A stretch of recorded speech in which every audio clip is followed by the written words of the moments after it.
Hello and welcome to Through the Mist with me, your host Owen. This is a Word Investigate podcast where we look at the law and try to understand how it all works. In this episode, we'll be looking at future vision.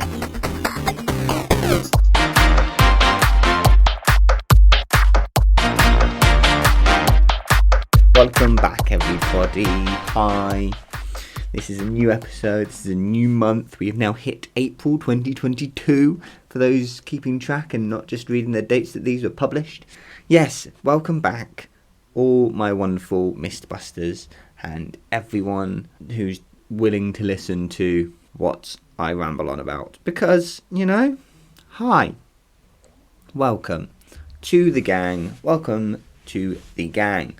If you want to be even more part of the gang, and not just the person like me in the back of the room just listening to all the other conversations, but you want to be active in this conversation, you can follow the Instagrams that this podcast has at through_mist, or you can email through.t.mist@gmail.com and answer some of the questions that I post up there, or just any thoughts you have about any of the random things I've talked about in these episodes. I'd love to have your input. And some of you guys have had your input.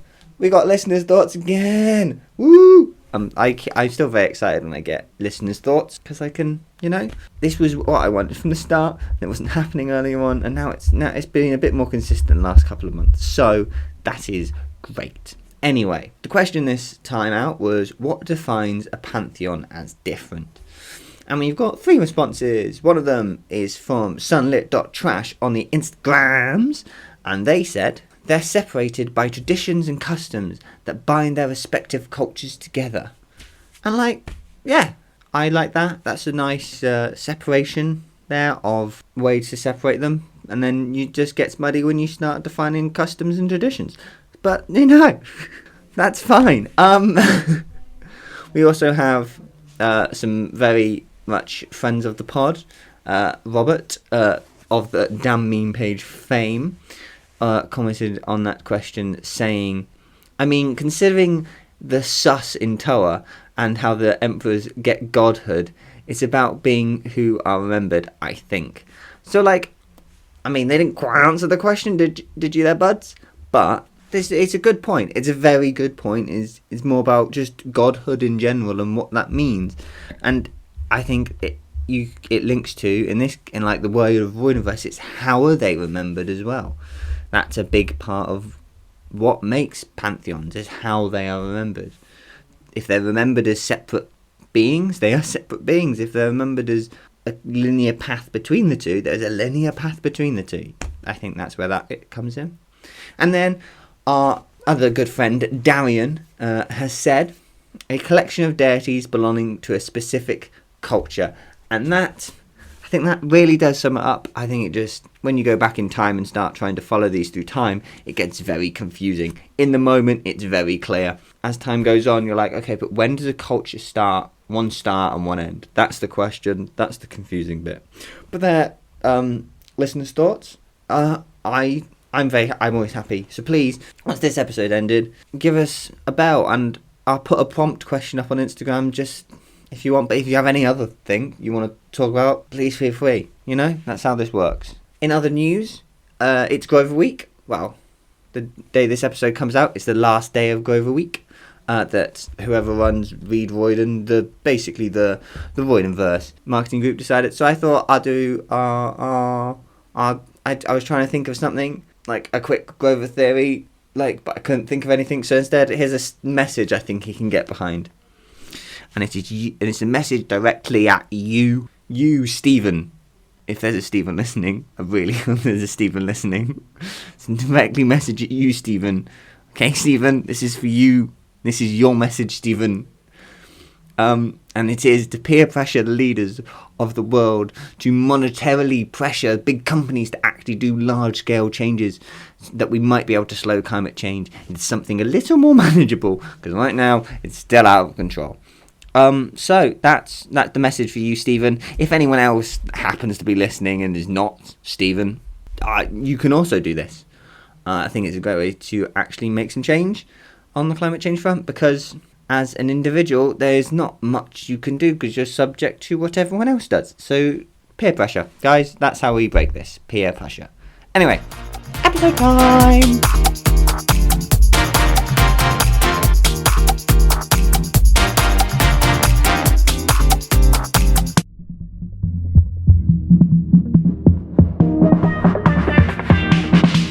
Okay, episode time. The time of the episode. So, this episode is future vision. This is the knowledge of the future. This is what this episode's about. And it really originally stemmed from, I can't remember when or why I was thinking about it, but do I really need to tell you these things? No. It originally stemmed from the fact that Juno seemed to have an understanding or know the timeline for the prophecy of the Seven, long before even the Titans started to return. So that's where this started. And I was going to specifically just be looking at Juno and the prophecy of the Seven, maybe talking about a couple other future visiony things at the same time. But scope creep is a real thing, guys, and it happened in this. So it's been a bit wild.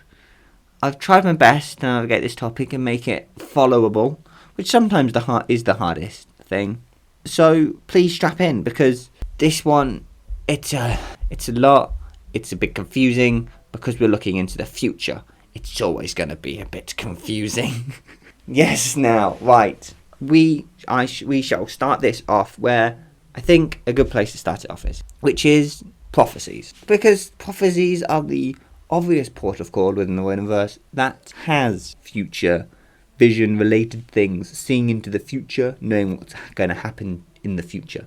That is what this has. So, there's a number of sources of prophecies we get in the books alone. There's even more if you start learning into myths. You get just from Greco-Roman, and mainly of these come from Torah, to be honest. But you get Oracle of Delphi, Grove of Dodona, Sibylline books, Oracle of Trophius, Oracle of Achilles. You also get Phineas and Sun, and a quick mention from Magnus Chase of the Norns. So there's a load of different places where prophecies come from. Sources of prophecies. But that doesn't really help us then, does it? Because it's we're trying to work out how future vision works. Of these prophecies, how do they know that these things? Where did this happen? So we'll start with a dictionary definition of a prophecy, because why not, And that is, a prophecy is a prediction of what will happen in the future. So how do these guys predict it and stuff? In universe, they act more like an insight into the grand plan of fate, as I worded it in my notes, which I think is a very reasonable way to look at this. It's not very precise or accurate in some ways, but this is the plan for the world, because it is. And the reason I say grand plan is because it is hinted at. They sometimes are a bit loose in definition, because the grand plan might fail, but the words that are spoken still need to be true. And I think this is more true for great prophecies, where it is less defined about, the longer term the prophecy, the more woolly the language, the more to make sure everything in that prophecy being said will come true, no matter what part happen in between. So, who are these people? The grand plan of fate. So the prophecies are just the spoken words of this plan. Who are the people that are coming up with this plan? Well, in the universe, we've got two deity figures. We got the Fates from the Greco-Romans, and we got the Norns from Magnus Chase. I just said Magnus Chase instead of Norse. The Fates, we'll start with them. They are known as the controllers of destinies of both man and God. Quick side note, because I love my side notes. This side note is also going to come back around shortly. Oof, the best sort of side note. The Fates themselves, they have two birthing stories. One of them is directly from Nyx, and the other one is from Zeus and the goddess Themis. Both of these clashing stories come from the one theology. They're both stated in there. So it's like a clash within one poem, and that's annoying. How did Mr. Theology guy not realise this? However, I've come up with a new minor theory, and I'm going to stand by it, and I think you'll love it, which is that when there are clashing stories such as this, instead of the gods being born, it's a new aspect of the god. Because we talked about last time how the gods change and how they flow and how they different aspects of different gods can have different things. Yeah, it's not that they are. It's when they're born different ways that a different aspect of them is born. I think this is, if you watched the Aphrodite video that I would have sent you to, I think. Did I send you to the Aphrodite one? Yes, I definitely did send you to the Aphrodite one. Watch the Aphrodite video, they talk about this there. Yeah, so it's a different aspect of the god's role that is born. So in the case of the Fates, when they were born through Nyx, it was just more like how people died and how they lived. It wasn't much to do with their life and their living segment of life. But when the Zeus Nyx bit happened, it starts to divert and come into more about people's karma during life. Get together, get me down. Wow, I'm not crazy. That's the wrong song. I think that's a cool fun theory, and it's also this is what the Fates do. They decide the destinies of both man and god, both during their lifetime. So if they do something bad during life, do they get punished for that bad thing? Or how much good, bad stuff happens to them? How much karma do they get? And then the Norns themselves, they're very similar to the Fates. But the question is so they have a very similar role of designing destiny of man. And it also seems to just be this thing that appears in Norse mythology. No one really knows where they're from. But here's the question, and I think this is so you have these two groups, these two different entities that are being able to push and pull destiny. So is destiny, so they have dominion over different groups of people. Is it like, oh, the Fates get this number, the Norns get this number, whoever else is out in the universe gets these numbers? Or are there multiple ideas pulling every single person, every single culture in different directions at once? Which I think I prefer more. I think it's a lot more confusing, but I do think I prefer it more. But all of these sources are how mortals understand the future, like prophecies, the Fates, and they do have control of gods, but gods themselves, so going back to the original reason this started, was all about Juno. That's why I started looking into this. The mortal bit is the easiest bit, really. It comes from prophecies, and they are spoken, and they speak the word of the gods, or the word of the Fates, or the word of destiny. But how do the gods see the future? I think that's what we'll do next.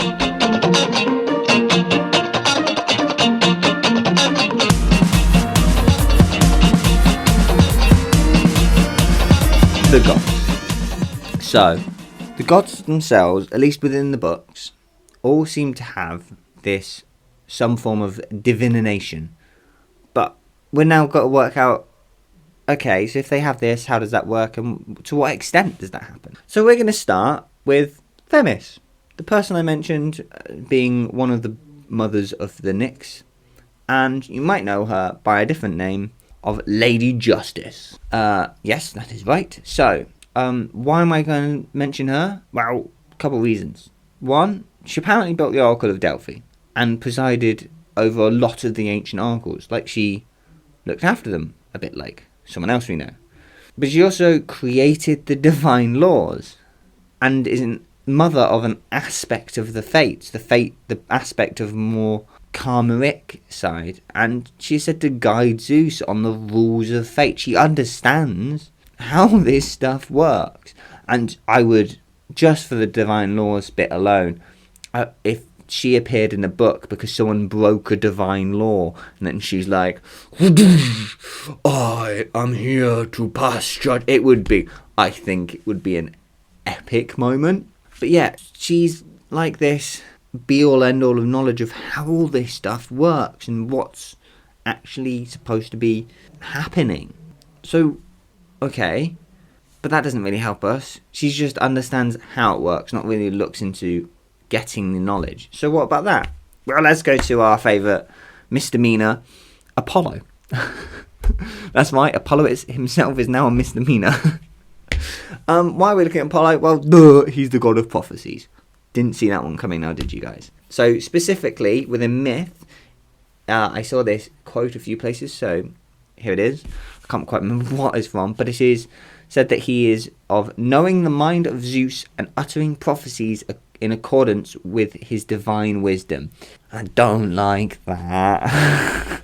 I mean, I get it, but I think Rick has changed these characters enough that that's no longer true. It definitely doesn't seem like in the books that Apollo can't peer into the mind of Zeus, for a better lack of a word. He doesn't understand Zeus's divine wisdom, which, I mean, it sounds like Zeus is calling all the shots, which, I mean, is historically, I guess, accurate. He's the king of the gods. He's the controller of fate of man, apparently. But it does seem more like, in the books, that that's not how Apollo does things. He's more the keeper of the prophecies. He presides over them. He's supposed to care for them and watch them and make sure that they themselves don't break any divine laws or something or other, rather than have power to control what they are saying and how they say it. Yeah, so that's that. That's Apollo. Someone else I want to mention is Hermes. Why do I mention Hermes?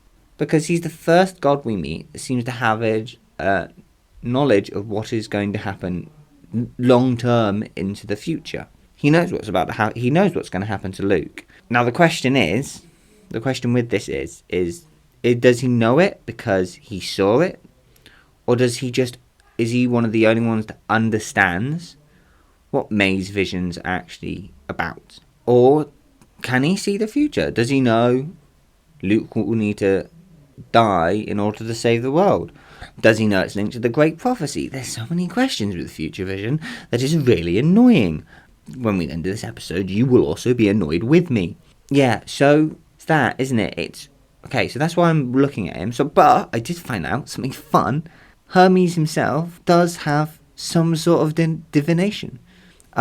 He has the Thyrene, who were masters of divination and given to Hermes via Apollo.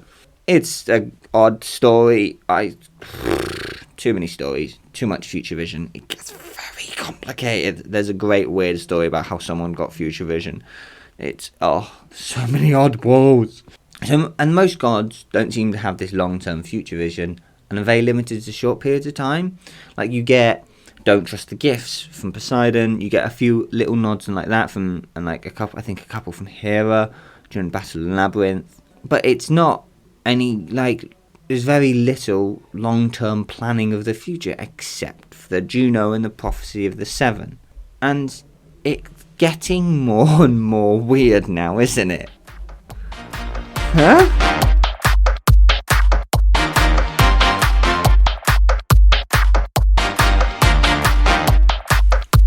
Right then, where were we? Oh yeah, Rachel. What do you mean though? Why are we talking about Rachel? She's just the Oracle of Delphi, isn't she? She's just the mouthpiece for the Oracle of Delphi. Why didn't you talk about Rachel? Because if we haven't found the place where, or understand how and why gods can see into the future, Rachel's actually really useful. Because all the vision she has in The Last Olympian come before she's the Oracle of Delphi. And she's seeing the future. She sees Percy at the base of the Empire State Building, battling the army of the Titans. She sees this stuff. She knows the Great Prophecy without knowing the Great Prophecy. And so now Rachel does fall into this weird middle ground point of, okay, is this because her destiny is to become the Oracle, she can see into the future? But if that's so, that means, is it the Oracle giving her these visions because it's her destiny? Or is it coming from a completely separate place? And it wasn't like in a lot of Phineas, for example, up there, who I listed earlier, was a mortal king. He could see vision, but he got it from a blessing. And a few other people got prophecy as a blessing, as a consolation prize. But Rachel doesn't. Rachel's never blessed by someone to get prophecy. She just has the power of prophecy. And I mean, she also has one of the strongest eyes in the entire Voidenverse. She can see anything. It's great. But what does that mean? Okay, so if she can see visions before she's the Oracle, then how has she seen these visions? Where does this information come from? If it wasn't a gift from a god, and it's not the oracle speaking through her before she's the oracle, which I really don't think it is, what's happening here? Okay? Huh? Right then, we'll jump to Juno now. Gonna jump to Juno because we're getting closer and closer to just at least having a semblance of an answer. So we'll talk about why I started this. So Juno's the reason this exists. Juno, and specifically the prophecy of the seven, and even more specifically Leo and Frank. Frank's a bit more lifty-loosey. She just appears because of the fire, because she wants him someday. But she wants him someday. That's why she appears. And she wouldn't appear for anyone unless it was important to her. And she's caring for Leo long before even the Titans are planning their attack. Even Gaia does it before the Titans are planning their attack.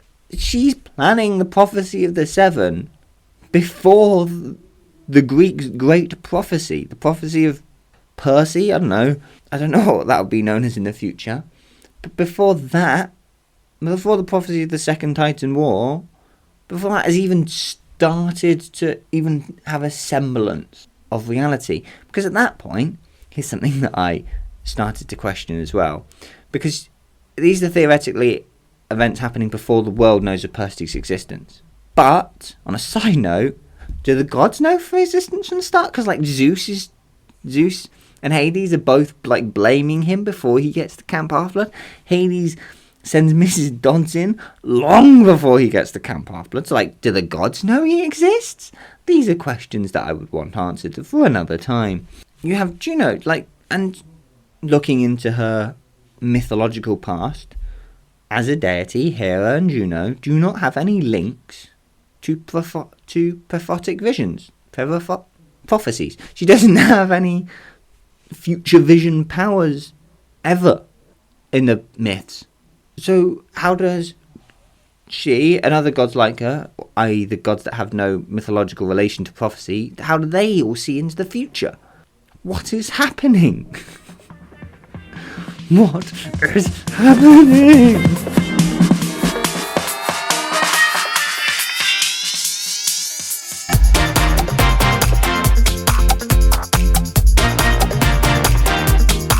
Okay. We'll come down a bit? Fine, great. Before I do actually get into what all this means, because we're so close now, I just want a couple of honourable mentions from the Cain and Magnus series, because this has been very Percy related. So there's a couple of other visions and future stuff that happens in Magnus's books, like Hearthstone reads a prophecy from runes, but that's magic. I can explain that one quite nicely. There's the whole Ragnarok thing that they all know, but that's very much like a very well-told prophecy, which is rather just common in the world. You don't need to really explain anything. And then the Canes, there's the entirety of the Canes, there's one thing that I can think of that's a bit future visiony, and that's Ra seeming to know Zaya was his host before they even met. That whole when he's a bit spaced out thing, before he is reborn. That whole when he's just saying Zebra a lot. And Zebra will be Zaya. So, yeah. I mean, the Magnus one's a bit more easy to tell. The Ra one's a bit more curious. But it does link into what I've been saying about all the other gods. So, what does this all mean? Well, I really don't have a satisfying answer for this. And that annoys me. It is annoying, and you can probably tell. I don't know how well my annoyance is coming across, because I'm trying to keep it out of my words. But I'm annoyed at this entire thing, because I can't come up with a good answer. The best I can think of, and the only thing that seems reasonable to me, is that this has all come from another plane of existence. There is another plane of existence out there. We've got the mortal plane, we've got the magic and the dawn, and then we've got future and destiny soups everywhere, all at once. And it is like, I don't know, the source of destiny, this other plane of existence, this other place, this other thing, and the gods are high enough, deep, like deeply rooted in magic and everything, that they have the power to see through this and into this existence, these lines, and different gods have different levels of access into this. Like some can really pierce really far through, and someone can only just go like looking through a frosted glass window, whereas the Fates and the Norns, they can properly just swim in it and mess around and switch the tracks. I'm now picturing this as a massive rail network with different points, and sending each train is a different person. And I don't know, I can't picture this. This is a thing that's unpicturable. And sometimes, really crazily, a god that usually just has this frosted glass vision through into this world will just can get a moment of clarity in it. They have a tiny clear spot and they can see this exact moment. But it's all madness. And I have nothing better, and it's really annoying for me. So if you have a better solution, do be my guest. Get in touch. Let us know.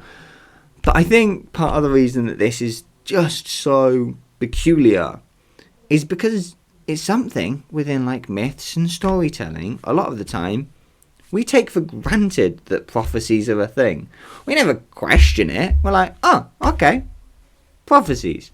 We never question the idea of destiny when it comes to stories. And because prophecies themselves are quite a large part of the myth, they would have to be in the book somewhere. He just chose them to bring them a bit more set forward, because it's a very basic is a very standard storytelling device, is having a prophecy. It's not, we just don't question the existence of prophecies. We don't question where they came from or how people see into the future. We just go, okay, people see into the future, cool. But even if you just look at the myths themselves, look at Delphi and the Oracle of Delphi. Well, apparently, the place that it became the Oracle of Delphi started off as a worship place of Gaia. Sometimes in myths it said that Zeus called the hole in the ground the navel of Gaia. And then Apollo apparently killed Python there. The snake fell into that hole, and the fumes from the carcass of Python would allow them to see visions of the future. Yet these visions were given to them by Apollo, but they have to inhale the smokes of Python to do it. You see the questionings. It doesn't quite make sense. And it's not helped by the fact that the Roidiverse itself is a soft magic system. So you've got a soft magic system within a soft magic system. We've got a squidgy magic system, guys. We have got a squidgy magic system. Yeah. I feel like that was very ranty. But I needed that. That was very cathartic. Yeah. Future vision. It's mental, mate.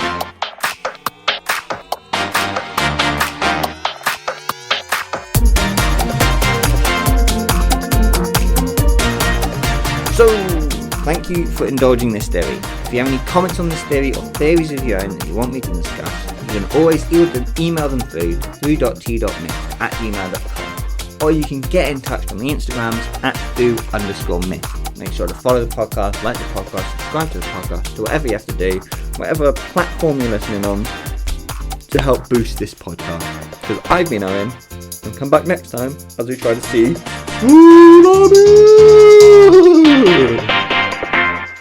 that was very hoarse.